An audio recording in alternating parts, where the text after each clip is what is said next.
दात्सू पहले एक खतरनाक याकुजा गैंग का लेजेंडरी बॉस हुआ करता था, जिसे सब द इमोर्टल ड्रैगन कहते थे।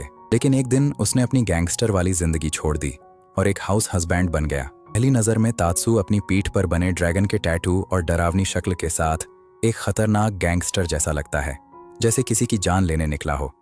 पर असल में वो हर रोज सुबह जल्दी उठकर अपनी वाइफ के लिए क्यूट सा लंच बॉक्स तैयार करता है ताकि वह ऑफिस ले जा सके। आज उसकी वाइफ की ऑफिस में एक मीटिंग थी, तो वह जल्दी जल्दी निकल गई और उसने नाश्ता भी नहीं किया।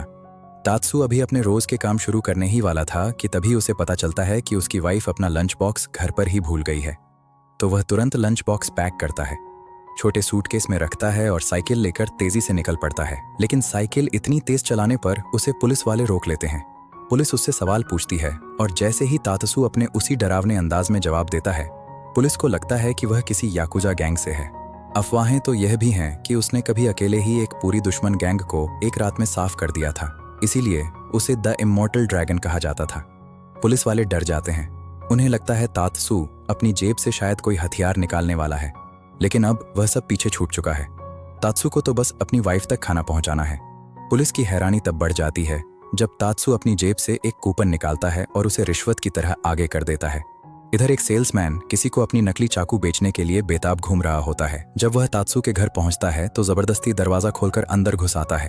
तात्सू को दिलचस्पी होती है तो वह चाकू टेस्ट करने के लिए उससे हैमबर्ग स्टेक बना देता है और सेल्समैन को खिलाता है। सेल्समैन को खाने का स्वाद इतना अच्छा लगता है कि उसे अपने गांव की याद आ जाती है और वह यह तक भूल जाता है कि वह तो नकली चाकू बेचने आया था। इसी दौरान एक लड़का मासा, जिसे दुकान से बाहर फेंक दिया गया था, तात्सू का पुराना साथी निकलता है। तात्सू के गायब होने के बाद उनकी गैंग टूट गई थी और मासा हर जगह उसे ढूंढ रहा था। मासा मार्केट में तात्सू को सब्जियां लेते देख लेता है और दौड़कर उसके पास आता है। वह रोता धोता तात्सू को अपनी हालत बताता है और उसे वापस गैंगस्टर बनकर लौटने के लिए कहता है। तात्सू अपने उसी डरावने चेहरे के साथ सिगरेट जलाता है और मासा से कहता है, चल मेरे साथ।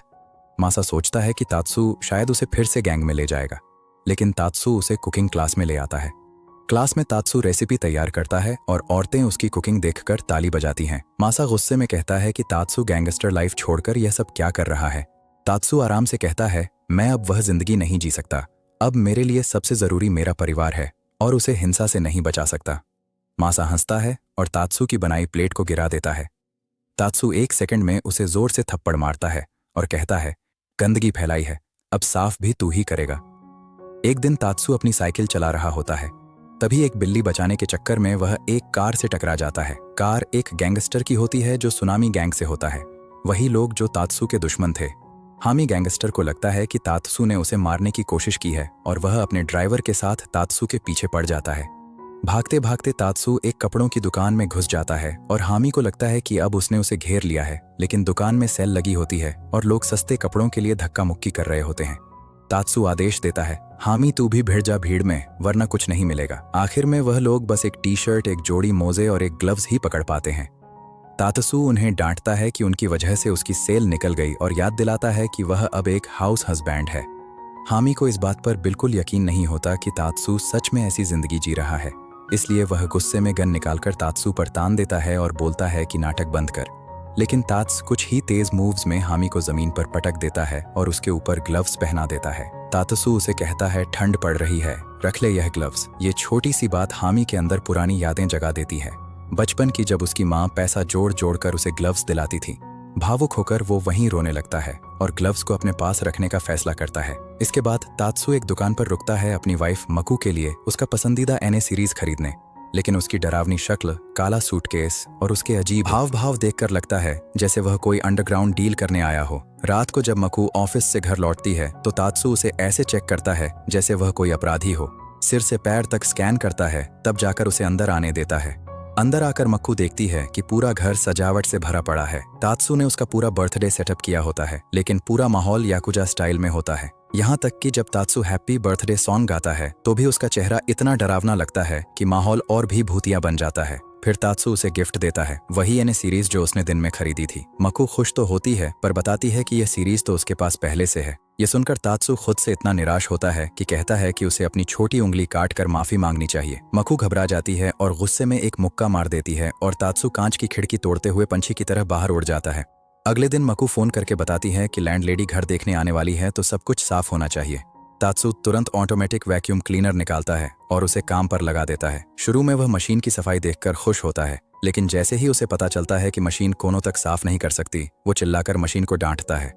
फिर खुद कोने और बाकी जगहों की सफाई करने लगता है, क्योंकि उसके हिसाब से घर हमेशा चमकदार होना चाहिए। तभी अचानक वैक्यूम क्लीनर उसकी कैट की पूंछ चूस लेता है। बिल्ली डरकर उछल जाती है और वाइन रैक पकड़ लेती है। रैक गिरता है और एक बोतल सीधा तात्सू के चेहरे पर लगती है। इतने में लैंड लेडी घर में आती है और तात्सू को लाल दागों से भरा देख चिल्ला उठती है। तात्सू भी ऐसी बातें बोलता है जैसे उस पर किसी ने हमला कर दिया हो, और माहौल और भी खराब हो जाता है। थोड़ी देर बाद पड़ोस की एक औरत तात्सू से कहती है कि वह उसके बेटे रियोटा को थोड़ी देर संभाल ले, क्योंकि उसे मीटिंग में जाना है। रियोटा जैसे ही तात्सू का डरावना चेहरा देखता है, वो चुपचाप कोने में जाकर बैठ जाता है। तात्सू उसे अपने हाथ से बनाए कुकीज देता है। रियोटा को कुकीज पसंद आती है, तो तात्सू की जान में जान आती है कि बच्चा अब उससे नहीं डर रहा।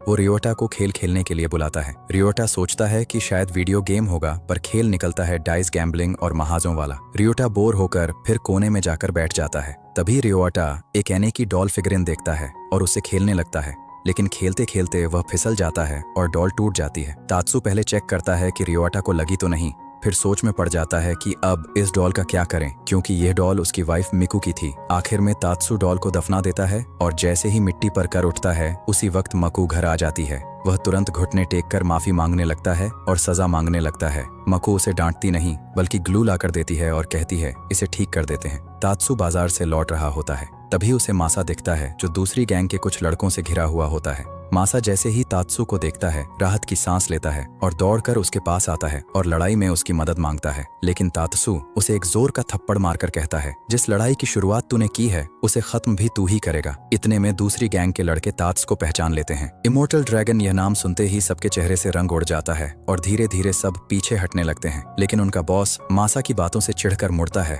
और तात्सू के सिर पर लकड़ी का टुकड़ा मार देता है। तात्सू के सिर से खून बह रहा होता है, लेकिन उसका चेहरा पहले जैसा ही शांत और डरावना रहता है, जैसे कुछ ना हुआ हो। बॉस डरते हुए अब चाकू निकालता है और तात्सू की तरफ बढ़ता है। तात्सू एक किताब से उसका वार ब्लॉक कर देता है, इतनी आसानी से जैसे वह रोज ऐसा करता हो।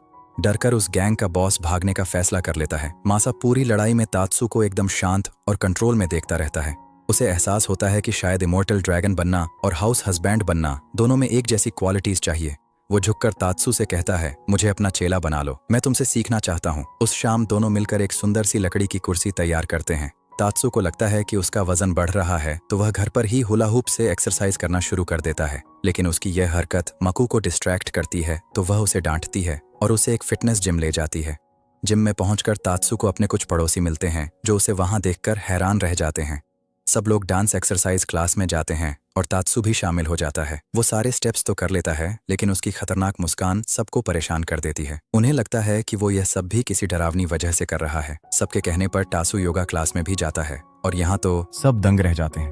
वो हर योग मुद्रा परफेक्ट तरीके से कर लेता है और हर पोज को अपने पुराने गैंगस्टर टाइम से जुड़े नाम दे देता है। क्लास खत्म होने पर तात्सू सबकी तारीफ करता है और कहता है, अच्छा पसीना निकला, मजा आया। लेकिन जैसे ही वह कपड़े बदलने जाता है, गलती से महिलाओं के चेंजिंग रूम में घुस जाता है।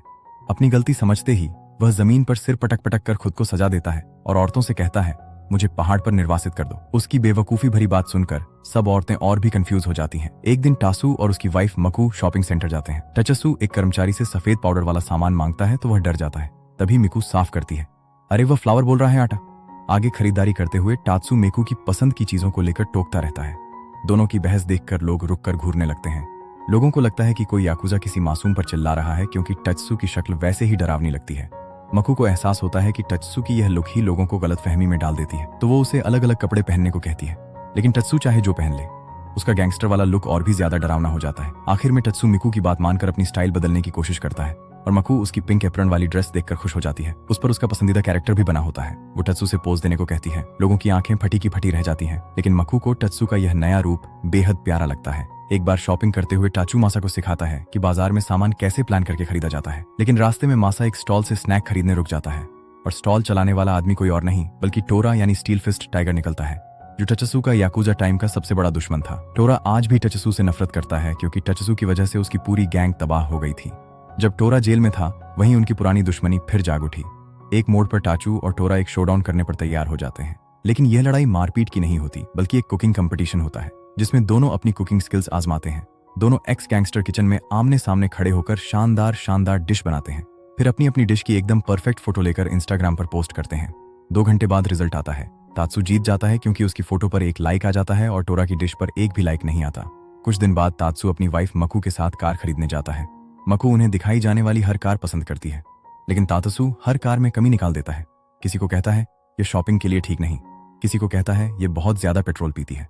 आखिर टाचू को एक पिकअप ट्रक पसंद आती है, सस्ती, कम तेल खाने वाली और शॉपिंग के लिए बढ़िया। लेकिन मकू को उसका लुक बिल्कुल पसंद नहीं आता, क्योंकि लड़कियों के लिए अपीयरेंस भी उतना ही इंपॉर्टेंट होता है। आखिर में सेल्स लेडी एक ऐसी कार दिखाती है जो देखने में स्टाइलिश है और जिसका ट्रंक बहुत बड़ा है। दोनों को यह कार पसंद आ जाती है, लेकिन जैसे ही टेस्ट ड्राइव का टाइम आता है, टैट्सू कार को ऐसे चेक करने लगता है जैसे उसमें कोई स्पाई गैजेट लगा हो। टेस्ट ड्राइव शुरू होती है। मकू उसे याद दिलाती है, सड़क पर ध्यान रखो, हर सिचुएशन के लिए तैयार रहो। लेकिन टाट्सू एक सिक्योरिटी गार्ड को देखता है और सोच बैठता है कि वह कोई हत्यारा है जो उस पर हमला करने वाला है।